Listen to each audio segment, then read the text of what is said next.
اس committee میں شرکت نہیں کریں گے. مطلب اس میں پسندیدگی یا ناپسندیدگی میٹر کر رہی ہوتی ہے؟ نہیں، پسندیدگی نہیں ہونی چاہیے نا. انہوں نے کہا یہ لاء کے مطابق مجھے یہ اختیار ملا نہیں استعمال کیا. آپ کا پہلی بات اعتراض کرنا بنتا نہیں. صحیح. لیکن آپ نے کیا، میں پھر بھی جواب آپ کو دے دیتا ہوں. انہوں نے پھر بھی کہا کہ میں آپ کو جواب دیتا ہوں.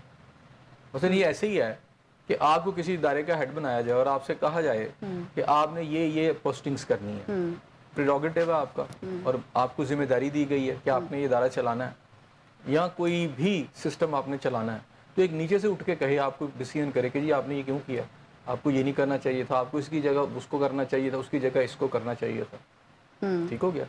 تو یہ بنتا نہیں، کیونکہ آپ کے پاس تو اختیار ہے اس بات کا آفیشیلی اور قانونی طور پر. آپ نے اس کو ظاہری بات ہے ایکسرسائز تو کرنا ہے. اور کوئی بندہ اس پہ ضد آ جاتا ہے کہ میں نہیں مانتا آپ کے ان اختیارات کو، اس کا مطلب یہ ہوا کہ جو آئین اور قانونی اختیارات دیے دوسرا بندہ اس کو نہیں مان رہا. اس کے اوپر چیف جسٹس صاحب نے پھر بھی جوابات دیے.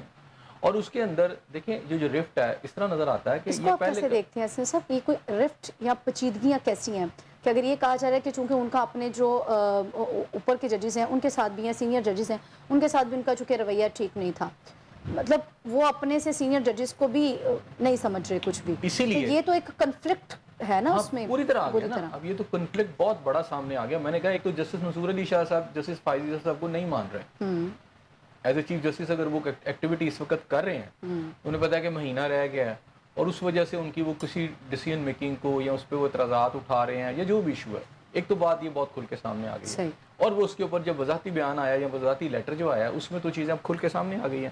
کویشچن ہے، اس کے آنسرز ہیں، آنسرز میں جو باتیں کی گئی ہیں. اور اس سے پہلے آپ دیکھیں نا، یہ اس طرح کی مثال نہیں تھی ملتی پہلے کہ جی آپ یہ دیکھیں نا کہ 8 ججز نے باقی 2 ججز جنہوں نے اختلاف کیا تھا ان کے خلاف بھی لکھ دیا کہ ان ججوں کا رویہ ٹھیک نہیں تھا، انہیں ایسے نہیں کرنا چاہیے تھا. حالانکہ میرا خیال ہے کہ آپ جب بڑا بینچ بنتا ہے اور اس کے اندر کچھ لوگ اختلاف بھی کر لیتے ہیں تو جمہوریت ہے اس کے اندر، ٹھیک ہے 3 لوگوں نے یا 4 لوگوں نے یا 5 لوگوں نے اگر اختلاف کیا ہے تو اس میں باقی جو اکثریت ان کا یہ کام نہیں بنتا کہ جناب یہ جو 2 ججز نے اختلاف کیا ہے جی انہوں نے غلط کیا ہے، ان کے اخلاقی طور پر، یا آپ ان کو سنب کریں یا آپ ان کو ڈیروگیٹری ان کے خلاف پہ مارکس کریں. ہر ایک اپنا پوائنٹ آف ویو ہے. ڈیسیژن اسی طرح نہیں ہوتے ہیں، کچھ لوگ اختلاف کرتے ہیں، کچھ اس کے حق میں ہوتے ہیں. تو جو اکثریت میں ہے وہ یہ کہیں جی اختلاف کیوں کیا ہے، بھئی کر لیا انہوں نے، اختلاف والوں نے اپنا پوائنٹ آف ویو دے دیا، لیکن ان تمام چیزوں کو ایک سرٹن پیرائے میں رہنا چاہیے. لیکن اس وقت عدلیہ کے اندر جو کچھ ہو رہا ہے سرٹن پیرائے سے چیزیں باہر نکل گئی ہیں. بڑی واضح ریفٹ بھی ہے، سرٹن پیرائے سے چیزیں باہر چلی گئی ہیں.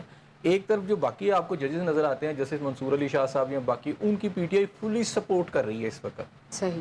اور وہ بھی میں نے اب کا آج انہوں نے اس حوالے سے وہ آرٹیکل کے حوالے سے جو ہے یہ جو پروسیجر والا اس کی جو میکنگ ہے اس کے اوپر انہوں نے باقاعدہ کورٹ کو موو بھی کر لیا، اس میں اپلیکیشن بھی دائر کر دی ہے، پی ٹی آئی اس میں چلی گئی ہے. تو اس کا مطلب ہے کہ جیسے منصور علی شاہ صاحب اور باقی اور پی ٹی آئی کا ایک پورا الائنس آپ کو علیحدہ نظر آتا ہے. صحیح. اور ظاہری بات ہے چیف جسٹس صاحب پاکستان جو ہے ان پہ یہ الزامات لگایا جاتا ہے کہ وہ گورنمنٹ کی لائن ٹو کر رہے ہیں. وہی چیز ہے نا، اگر وہ ان کی طرف وہ ہے تو پھر وہ دوسری جانب. لیکن بہرحال میں نے دیکھیں یہ الزامات تو ہوتے ہیں جب ادارہ آپ چلاتے ہیں اگر یہ چیزیں آ رہی ہیں تو ایک تو ہونا چاہیے کہ اندر بیٹھ کے ان چیزوں کو ہینڈل کر لیا جائے یا بیٹھ کے اس کو آپ ریزالو کریں، بند کمروں میں ریزالو کریں نا. ہر ادارے کے اندر ایسے ایشوز ڈیولپ ہوتے ہیں تو اگر تو آپ بند کمروں میں بیٹھ کے اس کو ریزالو کر لیں تو ٹھیک ہے. لیکن اب یہ بند کمروں والی چیز نہیں رہی، اب تو یہ کھل کے ہر چیز اب یہ کھل کے سامنے آ گئی ہے اور یہ چیزیں آگے بڑھ رہی ہیں. اور چیف جسٹس صاحب نے اس لیٹر کے اندر باقاعدہ ایک سٹینڈ بھی لے لیا اس کمیٹی کے حوالے سے.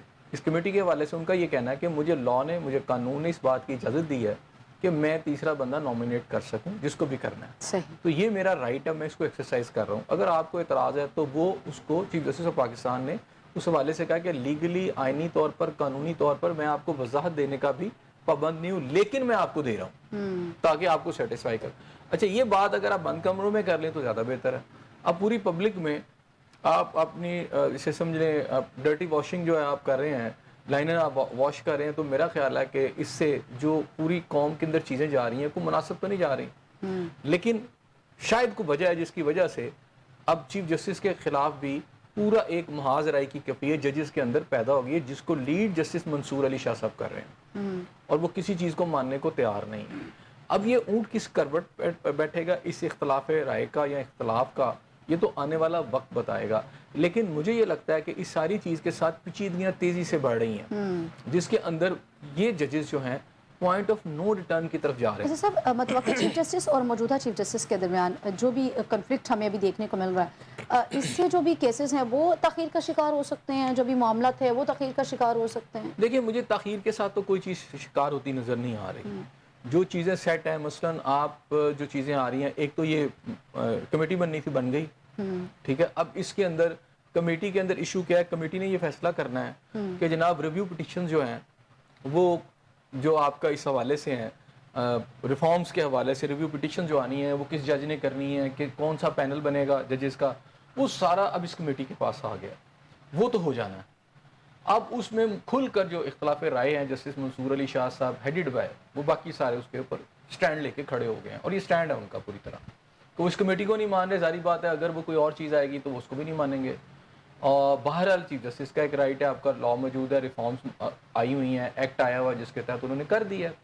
امپلیمنٹ تو وہی بات ہوگی جو چیف جسٹس صاحب کہیں گے، اس لیے کہ آپ کی پارلیمنٹ نے اور آپ کے صدر نے، اس حوالے سے میں بات کروں، ایک آپ کا ایکٹ آ چکا ہے، اس ایکٹ کے تحت انہوں نے کر لیا. تو وہ لا تو ہوگا، لیکن اب چیف جسٹس آف پاکستان کے پاس بھی صرف 1 ماہ ہے یا تھوڑے سے زیادہ دن آپ کہہ رہے ہیں. تو اب وہ ہو رہے ہیں ریٹائرڈ، اور اگلے سینئر ترین جج جو ہیں جسٹس منصور علی شاہ صاحب ہیں. لیکن اب اس میں جو نئی گیم جو ہے وہ یہ ہے آئینی عدالت کی. اگر وہ جانے سے پہلے آئینی عدالت بن جاتی ہے، جو کہ مجھے لگتا ہے کہ 90% چانسز ہے کہ وہ بن جائے گی، تو پھر مدت ملازمت بڑھ جائے گی. تو پھر یہ جسٹس فائز عیسیٰ صاحب ادھر چلے جائیں گے، صحیح، جو زیادہ آئینی معاملات کو دیکھیں گے. یہ رہیں گے تو جسٹس منصور علی شاہ صاحب چیف جسٹس آف پاکستان اسی طرح بن سکتے ہیں، یا ان کے حوالے سے بھی بعد میں کچھ اور چیزیں ہو سکتی ہیں. لیکن چلے سینئر 3 جج بن بھی جائیں گے تو یہ ان کو ایک قسم کے جواب دینے ہوں گے، وہ ان کو جواب دینے ہوں گے. لیکن جو ملک کنفلکٹ رہے گا نہیں، وہ بالکل کنفلکٹ نہیں رہے گا. آئینی اور قانونی معاملات ہی جو ہے جسٹس منصور علی شاہ صاحب کے انڈر سے نکل کے دوسری طرف چلے جائیں گے اس ملک کے. اور وہ ان کو پورا موقع ہوگا کہ پاکستان کے اندر جتنے بھی آپ کی فوجداری مقدمات ہیں یا سول مقدمات ہیں، اس میں جو عوام کو فلاح چاہیے، ان کو انصاف چاہیے، وہ اس نظام کو بہتر کریں، اس نظام کو ٹھیک کریں، اس نظام کو لے کر بہتری کی طرف جائیں. تو یہ تو ان کو پورا موقع ملے گا. لیکن اب جیسے وہ کہتے ہیں میں نہ مانوں، تو یہ مجھے لگتا ہے کہ چیزیں پارلیمنٹ کا ایک سٹینڈ جو نظر آ رہا ہے، چیف جسٹس کا ایک سٹینڈ نظر آ رہا ہے، اگر آئینی عدالت بن جاتی ہے اور یہ ادھر چلے جاتے ہیں، تو میرا خیال ہے وہ جو چیف جسٹس فائز عیسیٰ کی ایک سپریمیسی جو ہے آپ لیگل معاملات کے اندر، خاص طور پہ آئینی معاملات، وہ رہے گی ویسے ہی. صحیح ہو گیا. مخصوص نشستوں کے حوالے سے جو سپریم کورٹ اور الیکشن کمیشن کے درمیان ڈیڈ لاک برقرار ہے، وہ آپ کو کہیں کم ہوتا ہوا نظر آ رہا ہے؟ نہیں، ڈیڈ لاک برقرار نہیں ہے، ڈیڈ لاک شاید آگے چلا گیا، لیکن اس میں بڑا خوبصورت کھیل رہے ہیں اس وقت الیکشن کمیشن والے. اچھا، صحیح. دیکھیں نا، وہ بھی تو پھنس گئے نا، وہ بھی ایک آئینی ادارہ ہے، اور اب اس کو ایک طرف الیکشن کمیشن بہتر کھیل رہا ہے. دیکھیں ان کی بھی مجبوری سمجھے نا، ایک طرف سپریم کورٹ کا فیصلہ ہے، دوسری طرف جہاں انہوں نے امپلیمنٹ کرنا ہے وہ پارلیمنٹ ہے. یہ فیصلہ کس حوالے سے ہے، اور اس حوالے سے جو فیصلہ آیا تھا سپریم کورٹ، انہوں نے کچھ نہ کچھ کام بھی کیا تھا اس حوالے سے. لیکن اس کے بعد ہوا یہ کہ پارلیمنٹ نے اپنی جو لسٹ جاری کی سیٹوں کے حوالے سے، اس میں پی ٹی آئی کو کوئی سیٹ نہیں دی، جو لیٹسٹ سیٹ آئی وہ واپس اس کو کنسیڈر کر لیا گیا. حالانکہ اپروچ کر چکے تھے پی ٹی آئی کے بہت سارے لوگ جو تھے ریزرو سیٹوں کے حوالے سے، پر نون کے لوگوں نے بھی اس کے حوالے سے کیا تھا، باقی جماعتوں نے بھی کیا تھا.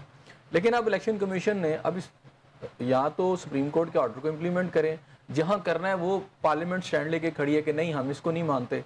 تو اب اس میں الیکشن کمیشن کے پاس کیا اختیار رہ جاتا ہے؟ ایک طرف سپریم کورٹ نے کہا ہے، ایک طرف پارلیمنٹ والے کھڑے ہیں. انہوں نے وہ سارے میٹر دونوں پوائنٹ لے کے کہ جناب آپ نے ہمیں یہ آرڈر کیے تھے، اب یہ مان نہیں رہے، وہ یہ کہتے ہیں. پہلے تو وہ خود نہیں مان رہے تھے نا، پہلے تو الیکشن کمیشن خود ہی کہہ رہا تھا کہ قانونی اور آئینی کوئی مشاورت جاری رکھیں گے. مشاورت جاری رہتی، یہی تھا نا. اب پارلیمنٹ والے نہیں مان رہے. اب انہوں نے واضح بیان دیا، بات انہوں نے وہی کیا ہے، لیکن انہوں نے دوبارہ سے کہا ہے کہ آپ نے یہ آرڈر کیا ہے، یہ اب اس کو مان نہیں رہے، کیونکہ انہوں نے جو ہمیں لسٹ دی ہے، یہ پارلیمنٹ ہے، آئین ہے، وہ کہتے ہیں ہماری سپریمیسی ہے اور یہ لا کے مطابق نہیں ہے.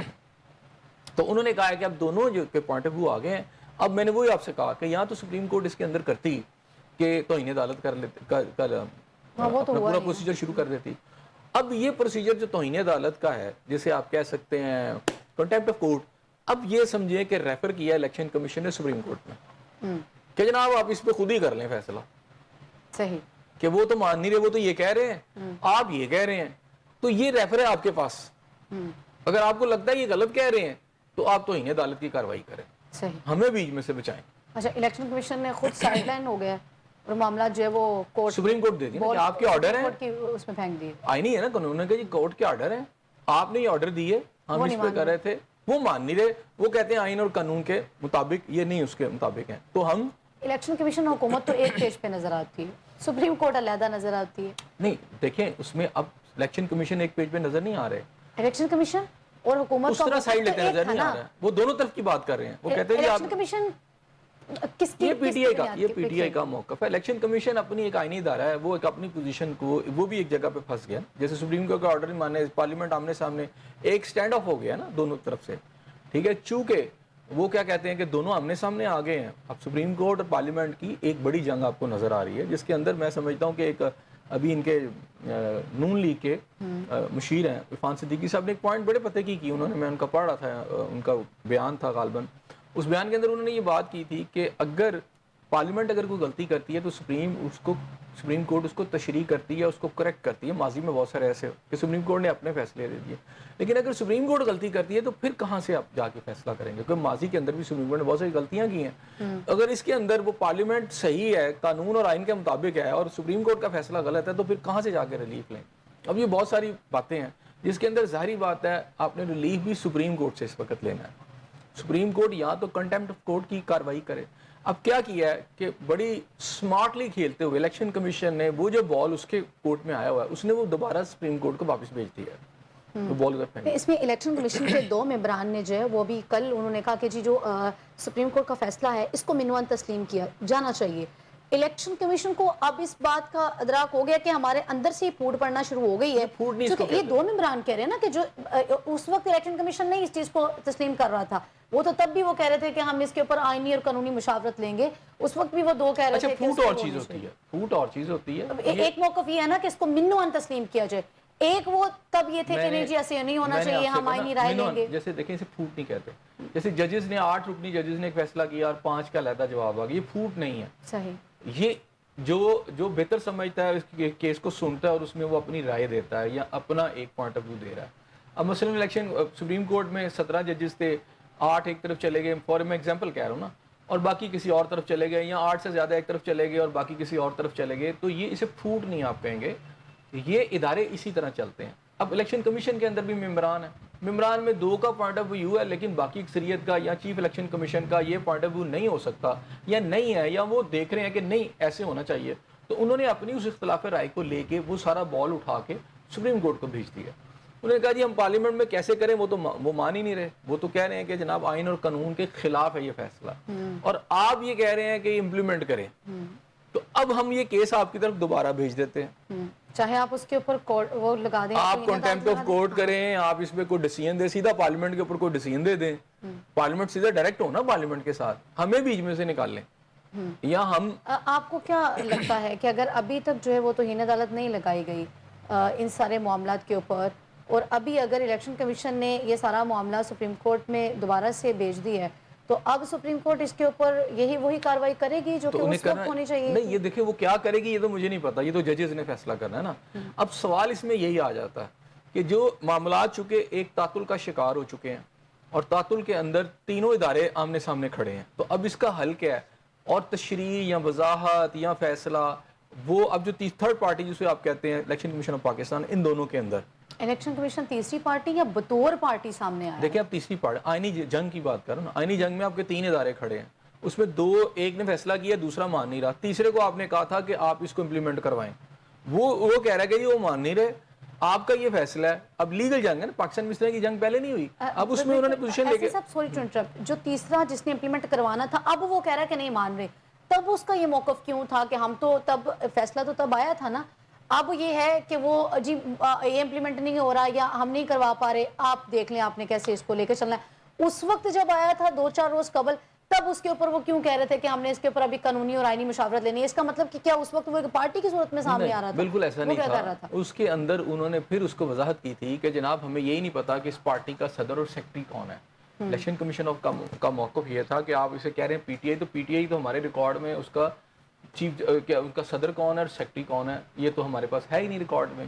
تو ہمیں اس میں قانونی رائے ہماری رہنمائی کرے کہ ہم اس میں کیا, اس میں بھی انہوں نے سپریم کورٹ آف پاکستان کی رہنمائی مانگی تھی کہ ہمیں بتائیں. اچھا اس کے بعد جب تفصیلی فیصلہ آیا یا جو تفصیلی فیصلے کے اندر بتایا گیا کہ جناب وہی ہیں جو وضاحتی بیان آیا تھا, وضاحتی بیان آیا کہ جناب وہ اس میں جو برسٹر گوہر ہے ان کا سارا ذکر تھا کہ جناب یہی ہیں, ٹھیک ہے.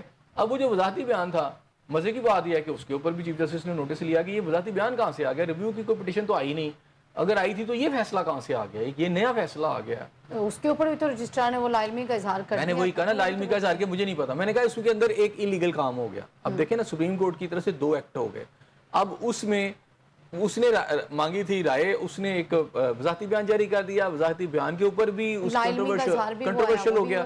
تو اب انہوں نے وہی چیز دوبارہ اٹھا کر یہ سمجھے دوبارہ سپریم کورٹ کی طرف بھیجی ہے کہ نہیں ہم نئے سرے سے آپ کی طرف آ رہے ہیں. نہیں ایسا سب سوچ رہا ہوں ایسا کیوں ہے کہ آپ کے ماتحت جو کام ہو رہا ہوتا ہے اس سے ایک فیصلہ آ جاتا ہے, اس کے بعد کہہ دیا جاتا ہے جی ہمیں تو اس چیز کا علم ہی نہیں ہے.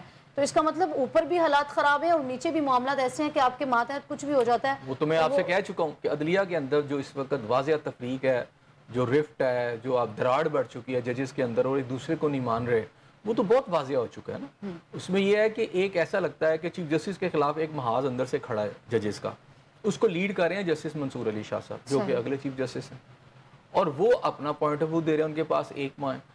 اس کے ساتھ ہی ایک اور لڑائی چل رہی ہے, اور یہ لڑائی ساری کی ساری جو پاپ اپ ہو کے سامنے آئی ہے, جو سرفس ہوئی ہے, وہ ہوئی ہے سپریم کورٹ کے وہ 8 بینچ کا جو 8 رکنی بینچ کا جو فیصلہ ہے سیٹوں کے حوالے سے. یہ اس کے بعد سے سب کچھ ہو رہا ہے, جس میں پارلیمنٹ ترمیم کی طرف چلی گئی کہ ہم یہ کروا لیتے ہیں, لیکن وہ نہیں کروا سکی ابھی تک کی جو سچویشن. اچھا یہ ساری کی ساری سمجھے کہ اس کے بعد شروع ہوئی ہے, اور اس کا نقطہ نظر بھی یہی والا سارا. اور حکومت اگر اس فیصلے کے بعد آئینی عدالتوں کی طرف گئی, کانسٹیٹیوشن کوڈ بنائیں گے, اور اس میں بھی پرپز یہی تھا کہ چونکہ کچھ چیزیں جو ہے وہ گورنمنٹ کو اپنے حق میں نظر آ رہی تھیں کہ اگر آئینی عدالتیں بن جاتی ہیں تو ان چیزوں میں ہماری بچت ہو سکتی ہے. دیکھیں اس میں ایک چیز تو ہے کہ ایک ایسے موقع پہ ہو رہا ہے جس میں یہ پرسیپشن بڑا سٹرونگ ہے کہ گورنمنٹ اپنا کوئی فیور لینا چاہتی ہے, ٹھیک ہے. لیکن اس کے ساتھ ساتھ میں یہ کہہ رہا ہوں کہ آئینی عدالت اگر بن جاتی ہے تو پارلیمنٹ نے کرنا ہے نا, اور پارلیمنٹ اگر 2/3 میجورٹی کے ساتھ کر لیتی ہے, اور آئینی عدالت کی ضرورت بھی ہے, یہ جو مشورہ ہے یا یہ جو ایک سوچ ہے یہ غلط بھی نہیں ہے. اور آپ کے نزدیک یہ وقت جس وقت پہ یہ سارے معاملات ہو رہے ہیں, چونکہ ایک طرف مخصوص نشستوں کا کیس ہے, دوسری جانب جو ہے وہ جسٹس قاضی فائز عیسیٰ صاحب کے گھر جانے کا وقت ہے, اس ٹائم پہ یہ آئینی عدالتوں کا ہونا, یہ معاملات اس لیے زیادہ طول پکڑ ہیں چونکہ شاید ایک شخصیت کو جو ہے وہ نوازنے کے لیے یا ان کی ایکسٹینشن کے لیے یہ سارے معاملات ہو گئے, شاید اس لیے اس چیز نے زیادہ طول پکڑا. دیکھیں یہ پرسیپشن اور پی ٹی آئی کا یہ موقف ہے کہ یہ ایسے ہو رہا ہے. پھر آپ وقت کی نوعیت کو کیسے دیکھتے ہیں کہ پھر یہ معاملات اس ٹائم پہ ہونا؟ دیکھیں معاملات تو کسی ٹائم پر بھی ہو سکتے ہیں, اب ضروری تو نہیں کہ کسی کے ٹائم کو ضرورت ہو تب ہو سکتے ہیں. دیکھیں اس کے اندر میں نے کہا یہ پی ٹی آئی کے لیے ہے نا. اب میں کہہ رہا ہوں کہ اب اس وقت جب حکومت پی ٹی آئی گورنمنٹ میں تھی تو جسٹس فائز عیسیٰ کے خلاف اتنی خوفناک مہم چلائی تھی کیونکہ ان کی اس وقت کی ضرورت تھی. اس وقت کی اسٹیبلشمنٹ نہیں چاہتی تھی کہ جسٹس فائز عیسیٰ جو تھے چیف جسٹس بنے, اس لیے جسٹس فائز عیسیٰ صاحب کے خلاف ایک ویلیفیکیشن کمپین کی گئی, ان کی فیملی کو تنگ کیا گیا, ان کی وائف کو چکر لگوائے گئے. سر اس وقت کی جو اسٹیبلشمنٹ تھی اور اس وقت کی جو آپ سمجھے آئی ایس آئی تھی انڈر جنرل فیض حمید, یہ پوری موو چلائی گئی ان کے خلاف. اچھا تو پھر تو وہ بات پھر آ گئی نا وہ سیاست والی, وہی تو کہا نا سیاست میں مداخلت کی نا انہوں نے. جیسے جو آپ کے جج ہیں, سوری آپ کے جو جرنیل ہیں فائز عیسیٰ صاحب جو اس وقت ان کا کورٹ مارشل ہو رہا ہے, ان پر یہی تو ساری چیزیں ہیں کہ اس وقت دیکھیں اس کے اندر بھی آپ اگر آج کلیم کرتے ہیں تو آپ کو سوچنا چاہیے جب آپ گورنمنٹ میں تھے تو آپ کیا کر رہے تھے. اس وقت جسٹس فائز عیسیٰ کے صاحب کے ساتھ اور پوری کوشش کی گئی کہ جسٹس فائز عیسیٰ جو ہیں اگلے جو ہیں چیف جسٹس آف پاکستان نہ بنے. اس کے لیے انہوں نے بھی ایک سمجھے کہ ایک ایگونی تھی جس کے اندر سے وہ گو تھرو کر کے آئے. تو یہ سچویشن اس وقت بھی تھی. اب یہ کہنا کہ جناب اس وقت یہ سچویشن چونکہ وہ اس وقت کی چیزیں چل رہی ہیں وہ بھی کنکلوژن اینڈ کی طرف نہیں گئی, اسی کے اندر سے یہ سمجھے چیزیں نکل رہی ہیں, چیزوں پہ چیزیں نکل رہی ہیں, اور اب کہیں نہ کہیں اس نے سیٹل ہونا ہے. اور اب دیکھیں آپ کے فائز عیسیٰ صاحب جو ہیں وہ تو ہیں, میں فیض حمید صاحب کی سوری بات کر رہا ہوں, فیض حمید صاحب جو تھے اس وقت اس کے انڈر ہی سارا کچھ ہو رہا تھا. غالباً میں شاید فائز عیسیٰ صاحب کہہ گیا. اچھا فائز عیسیٰ صاحب کے ساتھ جو زیادتی ہوئی وہ تو آپ کے سامنے ہے. اب وہ ان کا ایک ماہ رہ گیا ہے, اگر آئینی عدالت بن رہی ہے وہ بنا رہے ہیں, کیونکہ یہ جو سٹیپس ہو رہے ہیں وہ تاثر تو پھر اس ٹائم پہ وہی جا رہا نا کہ جس وقت پہ آئینی عدالتیں بن تاثر رہی ہیں. ہوگا، لیکن پتہ کیا ہوتا ہے جب اس طرح کے جو فیصلے ہوتے ہیں یہ بھی ان کے لیے خاص وقت ہوتا ہے، یہ ہر وقت نہیں ہو سکتے. اگر مطلب آج اگر نہیں بنے گی فرض کیا یہ والی، تو جسٹس منصور کے انڈر تو بن ہی نہیں سکتی، وہ تو کبھی بھی نہیں آنے دیں گے کیونکہ منصور علی شاہ صاحب تو اس کے خلاف ہیں، وہ کبھی بھی نہیں بننے دیں گے. تو گورنمنٹ سمجھتی ہے کہ اس وقت یہ بننی چاہیے. ٹھیک ہے، یہ بہت ساری چیزیں ہیں. کیونکہ معاملات گورنمنٹ کے اپنے حق میں ہے تو اس کی گورنمنٹ چاہ رہی ہے نا کہ اس ٹائم پہ یہ بننے چاہیے. کچھ ابھی تو ان کے حق میں نہیں ہے، ابھی تو ان کے حق میں نہیں ہے. ٹھیک ہے نا، انہوں نے تو ایک ترمیم کی کوشش کی تو نمبر ہی پورے نہیں ہوئے. ٹھیک ہے، اب یہ پروسیجر والا جو کمیٹی جو بنی ہے، ٹھیک ہے، یہ والی جو ہے کمیٹی، اس کے اوپر ابھی یہ جنگ چل رہی ہے. آگے کیا بنتا ہے وہ بعد کی بات ہے. ابھی تو فرسٹ سمجھیں کہ یہ لڑائی چل رہی ہے جسٹس فائز عیسیٰ اور منصور علی شاہ صاحب. منصور علی شاہ صاحب جسٹس فائز عیسیٰ صاحب اور ان کو ماننے کو تیار نہیں ہے. ایسے صاحب سینئر ترین جج ہیں جسٹس منصور علی شاہ صاحب، ان کی موجودہ چیف جسٹس کے ساتھ کا اس طرح کا تضاد ہونا، اور چیف جسٹس جو کہ اس وقت ایک بڑی متنازع شخصیت ہو چکے ہیں یا بنا دی گئی ہے، ان کا پھر ایکسٹینشن لے لینا یا پھر آئینی جو کانسٹیٹیوشن کورٹ ہے، ایک گروہ تو ہے نا جو اس چیز گروہ مانتا نہیں نہ مانتا، وہ تو گروہ تو ان کے خلاف پہلے سے لگا ہوا ہے. میں کہہ رہا ہوں کہ ان کی 4 سالہ حکومت کے اندر بھی ان کے ساتھ ہوا ہے. شخصیت تو متنازع ہو گئی نا. یہ کوئی مخالفت کرے اگر وہ صحیح کام کر رہا ہے تو ہوتا رہے متنازع. یہ کیا بات ہے؟ ایک شخص صحیح کام کرنا چاہ رہا ہے. میری پہلی بات ہے کہ اگر کوئی شخص صحیح ہے، آئین اور قانون پر کام کر رہا ہے، وہ 1 لاکھ نہیں 10 لاکھ لوگ اس کے خلاف ہو جائیں. صحیح. یہ کہنا کہ وہ متنازع ہو گیا ہے. الیکشن کمشنر صاحب جو ہیں ان کی شخصیت جب انتخابات تھے تو بڑی متنازع شخصیت تھی، اور ان کے اوپر جو تھے وہ تحفظات صرف پی ٹی آئی نہیں، جماعت اسلامی سمیت، مولانا فضل الرحمان سمیت باقی دوسری تیسری چوتھی جماعتیں جتنی بھی تھی، ان سب نے عدم اعتماد کا اظہار کیا تھا. لیکن چونکہ حکومت کو سوٹ کر رہے تھے اور وہ ان کے انڈر جو تھے، ان کو لانے والا کون تھا؟ جی میں بتانے لگی ہوں نا، وہ بانی پی ٹی آئی کی بات کر رہے ہیں. چونکہ وہ ہو گئے سارے معاملات، الیکشن ہو گیا، لیکن اس وقت جو تھے وہ ایک متنازع شخصیت تھی. اب اس متنازع شخصیت کو سپریم کورٹ نے بڑے واضح الفاظ میں کہہ دیا، وہ بھی کل پرسوں کے فیصلے میں آپ نے دیکھ بھی لیا. ہم نے پھر اس کو فارم 45 اور 47 کی صورت میں قوم نے بھگتا بھی ہے. تو بات کرنے کا مقصد یہ ہے کہ اگر متنازع شخصیت ہوتی ہیں اور سب کو پتہ ہوتا ہے تو پھر ان کو ایکسٹینشن ملنی چاہیے. پارلیمنٹ جو ہوتی ہے نا، اس نے فیصلہ کرنا ہے کہ متنازع شخصیت کو ایکسٹینشن دینی ہے. پہلی بات ہے کہ یہ متنازع کا لفظ بڑا عجیب سا ہے، مجھے سمجھ نہیں آتی. اس کے اوپر میں کہتا ہوں سارا پاکستان خلاف ہو جائے کسی شخص کے. پی ٹی آئی کو تو آپ ایک سائڈ پہ رکھیں. جماعت اسلامی کو عدم اعتماد نہیں تھا چیف الیکشن کمیشن کے اوپر. مولانا فضل الرحمان نے عدم اعتماد کا اظہار نہیں کیا تھا. جواب دیتا ہوں، یہ پارٹیاں پہلے جنہوں نے اعتراضات کیے یہ ایک دوسرے پہ بھی اعتماد نہیں کرتے. سوال یہ نہیں ہے، آپ نے دیکھنا یہ ہے کہ کوئی بھی شخص پاکستان کے اندر اگر صحیح کام کر رہا ہے سارا پاکستان خلاف ہو جائے. اگر وہ کام ٹھیک کر رہا ہے تو متنازع ہونا کیا بات ہوتی ہے؟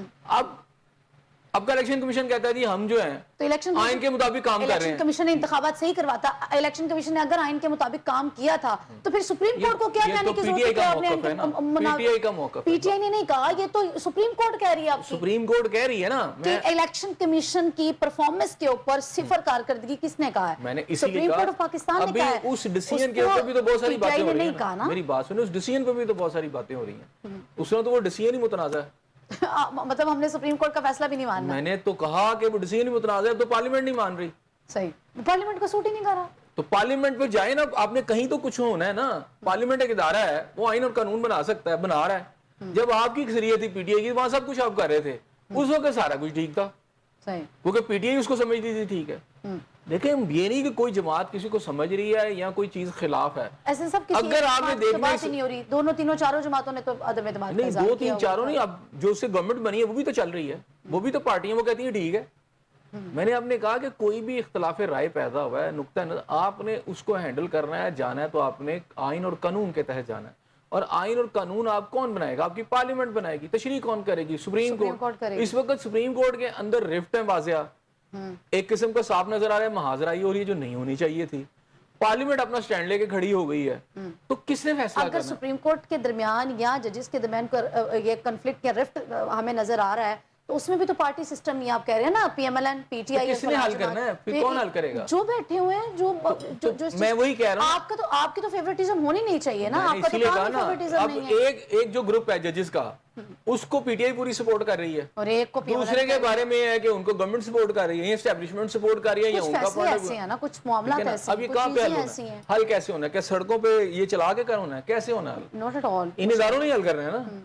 اور لیگل جنگ ہے، قانونی جنگ ہے، آئینی جنگ ہے، اختلاف رائے اور بہت سارے ایشوز پاپ اپ ہوتے ہیں قوموں کی تاریخ کے اندر، اداروں کی تاریخ کے اندر ہوتے ہیں. اب جب یہ حل ہو جاتے ہیں، اب یہ تو نہیں کہ اس کا جواب یہ ہے کہ ایک پارٹی جو چاہتی ہے وہ فیصلے کر دیے جائیں، یا دوسری جو چاہتی ہے وہ فیصلے کر دیے جائیں. اس کا حل ہے کہ آپ نے بیٹھنا ہے، آپ کے اداروں نہیں فیصلے کرنے ہیں. آپ کو کیا لگتا ہے وہ بیٹھنے کے لیے تیار ہیں؟ وہ تو اس کمیٹی میں نہ تو ان کو شامل کرنے بیٹھنے کے لیے تیار ہیں.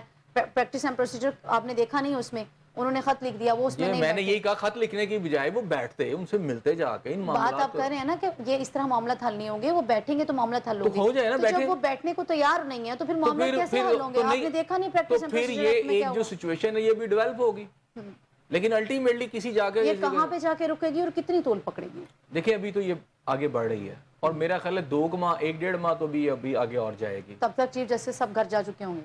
نہیں، ابھی تو یہ چلتی رہے گی، پتہ نہیں وہ جاتے ہیں کہ نہیں جاتے.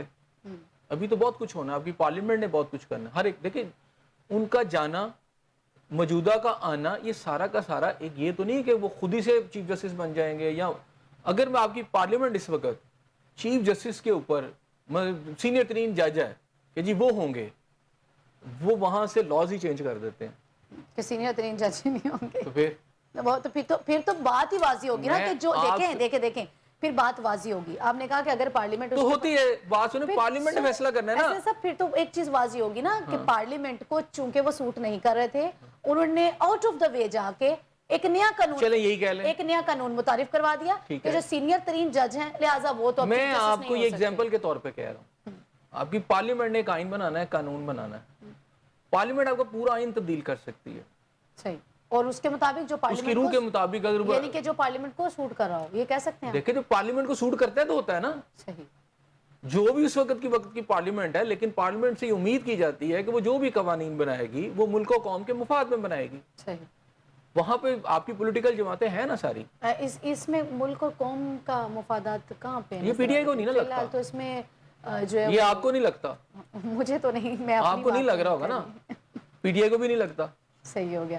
آئی ایم ایف کے ساتھ معاہدوں کی جو کڑی شرائط ہیں اس کے اوپر اب بھی وہ بڑے خوش ہو رہے ہیں، وزیر اعظم سمیت باقی سارے لوگ بھی، کہ آئی ایم ایف کے ساتھ معاملات جو ہے وہ طے پا گئے ہیں، اب اگلی جو قرض کی قسط ہے وہ ہمیں مل جائے گی. تو یہ ملکی معیشت کے لیے مزید کوئی خطرناک پہلو؟ دیکھیں میں تو پہلی بات ہے کہ قرض کے تو حق میں نہیں ہوں، ٹھیک ہے، کہ پاکستان کو آئی ایم ایف کا. لیکن آپ کی گورنمنٹ بہت خوش، آپ کی حکومت بہت خوش ہے. نہیں، وہ ساری گورنمنٹس لیتی ہے نا. پی ٹی آئی کی گورنمنٹ نے بھی، عمران خان صاحب نے دعویٰ کیا تھا جب وہ گورنمنٹ میں آئے تھے آنے سے پہلے کہ جی میں ایک پینی قرض نہیں لوں گا، ٹھیک ہے. اور اس سے پہلے نواز شریف صاحب بھی کہتے تھے کچھ، اور میاں صاحب کے دور میں تو ویسے قرض اتار دیا گا، آخری قسط دے دی گئی تھی. پی ٹی آئی کے دور کے اندر یہ دوبارہ سے چڑھنا شروع ہوا، ٹھیک ہے، کہ جناب چلے ان کے دور میں بھی چڑھا ہوگا. انہوں نے بھی یہ دعویٰ کیا تھا، لیکن یہ بھی اپنے 4 سالہ دور میں قرض لیتے رہے، وہ بڑھتا گیا، ٹھیک ہے. اسی طرح اب انہوں نے تو یہ نہیں کہا کہ ہم قرض، انہوں نے یہ کہا کہ یہ آخری قسط، ان کا یہ دعویٰ ہے، پتہ نہیں آخری قسط ہوتی ہے کہ نہیں ہوتی. بہرحال ان کا یہ ہے کہ یہ ایک تو منظوری ہو گئی، منظوری ہونے کے بعد ان کو $7 بلین جو ہیں آلموسٹ ان کو مل چکے ہیں، یہاں آ جائیں گے. تو وہ جو $7 بلین ہے اس وقت اس گورنمنٹ کو چلنے کے لیے ضروری چاہیے تھے، صحیح، وہ گورنمنٹ کو مل گئے ہیں. اور آپ نے وہ دینے تو سود سمیت واپس کرنے، وہ جب بھی دینے ہیں نا، وہ تو دینے ہیں، ظاہری بات ہے. قوم پہ قرض ہے، قرض تو دینا ہے. لیکن ان کو یہ ہے کہ ہم جس فائنینشیل کرائسس میں پھنسے ہوئے تھے اس سے کم از کم گورنمنٹ نکل گئی ہے. صحیح. اب گورنمنٹ آگے کہتی ہے کہ ہم اب اپنی اکانومی کو بہتر کریں گے اور ہم اپنا ریونیو جنریٹ کر کے اس آخری قسط کو آخری قسط بنا کے رکھیں گے تاکہ آئندہ سے ہمیں قرض نہ لینا پڑے. یہ ان کا ایک دعویٰ ہے. یہ ہوتا ہے یا نہیں ہوتا، لیکن فی الحال پاکستان کے اس قرض کے آنے کے بعد آپ کے فورن ریزرو بڑھ جائیں گے، $7 بلین کا اس میں اضافہ ہو جائے گا. وہ قسط وار آتا ہے یا جیسے بھی آتا ہے. وہ جو ایک بہت آپ کے اوپر یعنی پی ٹی آئی کی طرف سے یہ کہا جا رہا تھا ان کے لوگوں کی طرف کہ جناب ڈیفالٹ ہو جائے گا، جب آپ کو پتہ 16 ماہ کی گورنمنٹ میں وہ کہنا شروع ہو گئے تھے. اب وہ جو ڈیفالٹ والی باتیں وہ تو ختم ہو گئی. آج کے بعد ڈیفالٹ تو کوئی نہیں ہوگا. عام آدمی کو آئی ایم ایف کے قرض سے کیا جو ہے وہ مفاد وہ ہوگا اس کا؟ عام آدمی کو کیا ملے گا اس میں؟ عام آدمی کو اشیاء خورنوش کی قیمتیں کم ہوگی، کوئی پیٹرول کی قیمتیں کم ہوگی، کوئی مہنگائی کم ہوگی، کوئی بجلی کے بلز میں کمی آئے گی، ان کی بات بتائیں انہیں کیا ملے گا؟ عوام کے لیے بتائیں کہ جو اتنا بلینز ڈالر ملنا جا رہے ہیں پاکستان کو، اس میں عوام کا مفاد کہاں؟ دیکھیں عوام کا مفاد تو کبھی بھی نہیں دیکھا گیا. وہ پی ٹی آئی کے دور میں قرضہ ہو، نواز شریف کے دور میں قرضہ ہو، یا تو اتنا قرضہ آپ لیتے کس لیے ہیں؟ تو یہ اوپر کے لوگ کھا جاتے ہیں نا آپ کے. یہ تو میں پہلے دن سے کہہ رہا ہوں، یہ قرضہ اوپر کھایا جاتا ہے. آپ کی جو 2% لیٹ ہے وہ کھا کھو جاتی ہے. یہ ان کے لیے سارا قرضہ. اب اس میں جو پولیٹیکل گورنمنٹ آتی ہے، ہم نے پھر کہا کہ ہمارا یہ ہوتا ہے کہ جناب وہ پولیٹیکل گورنمنٹ عوام کے لیے کیا کرتی ہے.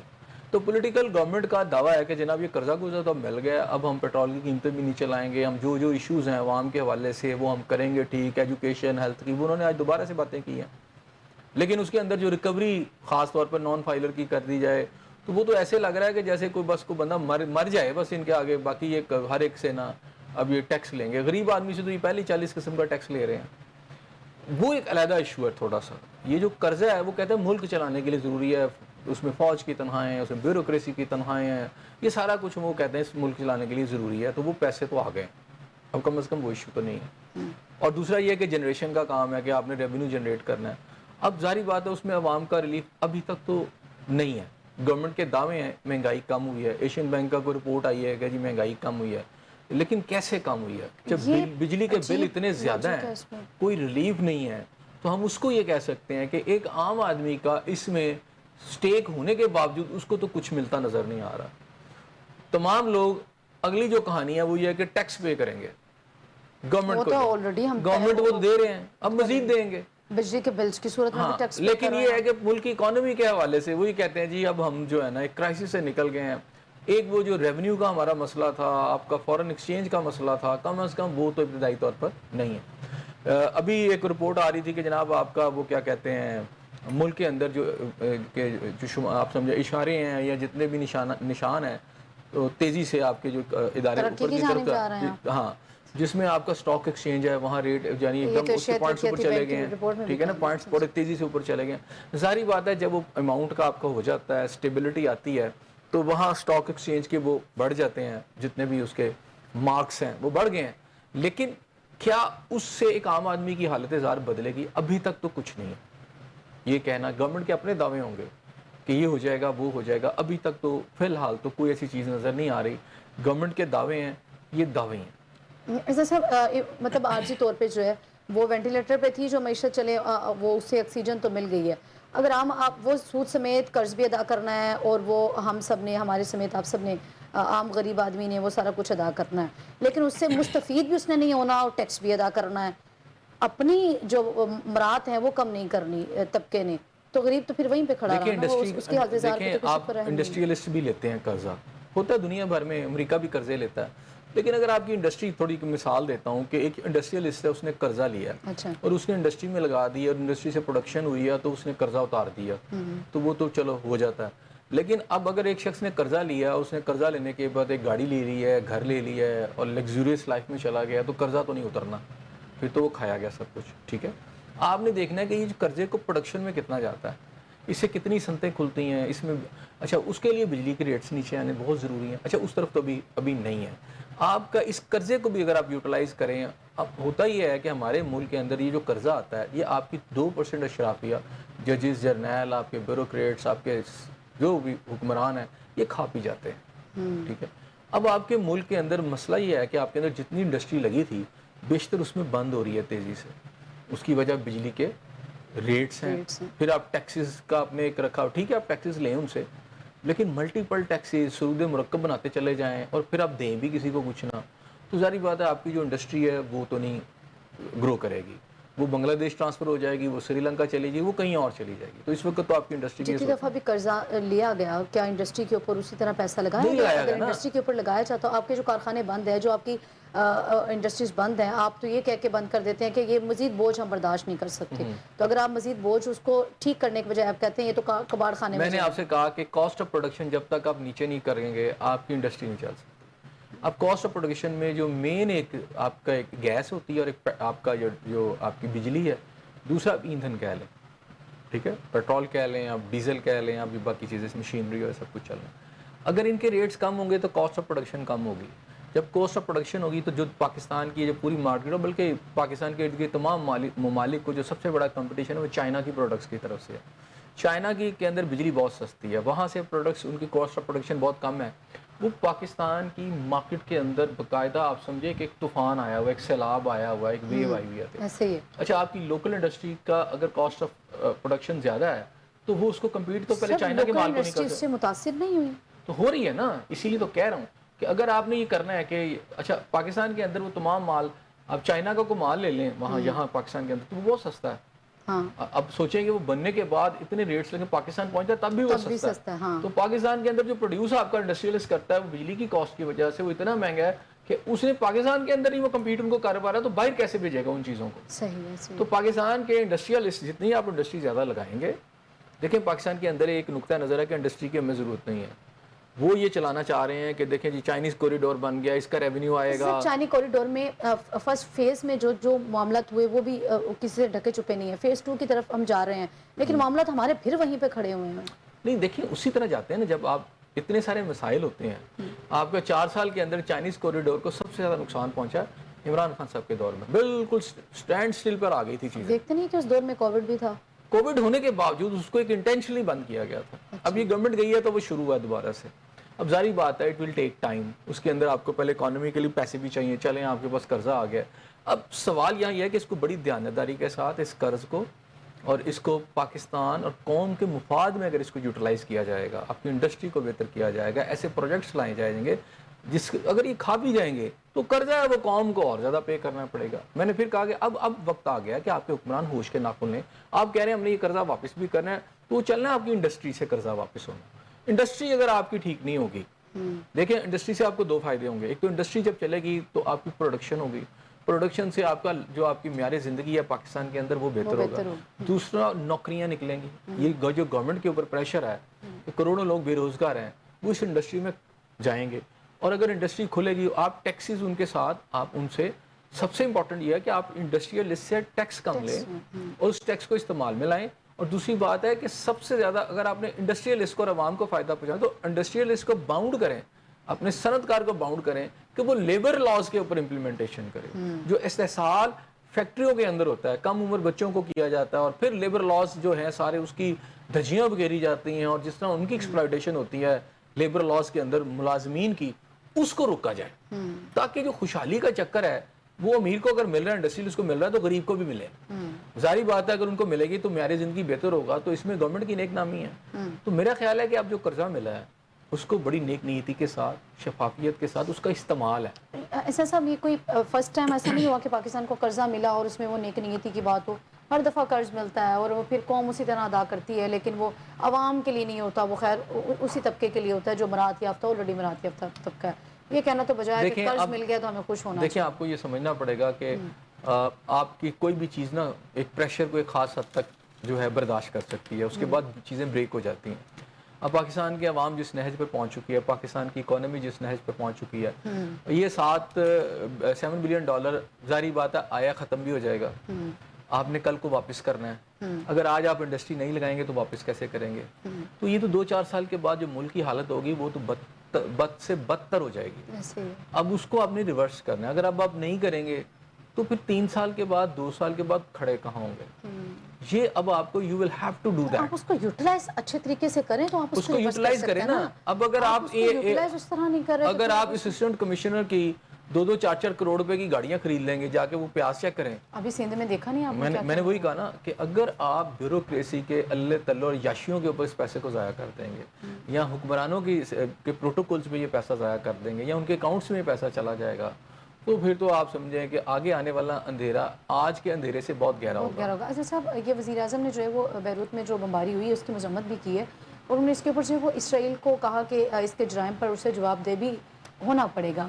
یہ تو وہی چیز ہے کہ جب غزہ اور فلسطین میں جو کچھ ہوا تو ہم نے ایک مذمتی بیانات دے دیے، لیکن اسرائیل تو وہ ہے ایک وہ درندہ کہ جسے کچھ کسی قسم کی کوئی بات سمجھ نہیں آ رہی ہوتی. آپ سمجھتے ہیں کہ اب اس طرح کے حملے وہ لبنان میں ہونا اور بیروت میں وہ ساری چیزیں اور صرف ایک مذمتی بیان دے دینا مور دین سفیشینٹ؟ نہیں، یہ سمپلی ایک مذمتی بیان نہیں ہے. یہ یو این او کے اندر جا کے ایک جو اسپیچ ہوتی ہے اس کی اپنی ایک سگنیفیکینس ہوتی ہے. آپ دنیا کے لوگوں کے سامنے ایک پوائنٹ آف ویو کو پیش کرتے ہیں اور اس میں ایک رائے عامہ دنیا کی آپ ایک طرف مولڈ کرنے کی کوشش کرتے ہیں. اور میرا خیال ہے اس میں شہباز شریف صاحب جو پرائم منسٹر پاکستان ہے انہوں نے ایک بہت اچھی اسپیچ یہ کی ہے کہ اس میں اسرائیل کے مظالم کو بڑا کھل کے بیان کیا ہے. اور اس سے پاکستان، اس میں سب سے پہلی بات ہے کہ گورنمنٹ آف پاکستان کا موقف بڑا کلیئر ہو کے آیا ہے اس اسپیچ کے بعد، جس میں اسرائیل کی باقاعدہ مذمت کی گئی ہے، جو کہ ہم پہلے دیکھ رہے تھے کہ اس طرح مذمت نہیں کھل کے کی جائے. پورا غزہ، پورا فلسطین تباہ ہو گیا اور اس طرح کی مذمت نہیں آئی جو یہ ظاہر بات ہے یونو کا اجلاس ہوگا اسی میں جا کے کرنا ہے نا.